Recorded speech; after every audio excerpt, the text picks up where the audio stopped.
మా పుట్టు ఆడుకుంటాను చికెన్స్ తీసుకురా మమ్మీ అంటే మా తమ్ముడు ఒక 3 చికెన్స్ ఇంటికి తీసుకుని వచ్చాడు. చాలా చిన్నవి చూసారు కదా, ఈ 3 తీసుకొచ్చాడు. 2 ఎల్లో, 1 బ్లాక్.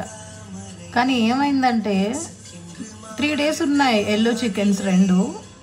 అవి సడన్గా ఒక పిల్ల వచ్చింది, ఒక రోజు ఒక ఎల్లో చికెన్ తీసుకెళ్ళిపోయింది. ఇంకొక పిల్ల వచ్చింది, నెక్స్ట్ డే కూడా ఎల్లో చికెన్ తీసుకుని వెళ్ళిపోయింది. సో ఫైనల్లీ మా దగ్గర మాత్రం ఒక బ్లాక్ చికెన్ ఇదిగో ఉంది చూసారు, ఇది ఒక్కటే మాత్రం మిగిలింది. కానీ ఇది కూడా ఒంటరిగా ఉంటుందా లేదా అని చెప్పేసి మాకు డౌట్. బట్ ఇది ఇప్పుడు ఎంత పెద్దగా అయిందో మీకు చూపిస్తాను. డైలీ అది మాతోనే ఉంటుంది, మాతోనే తింటుంది.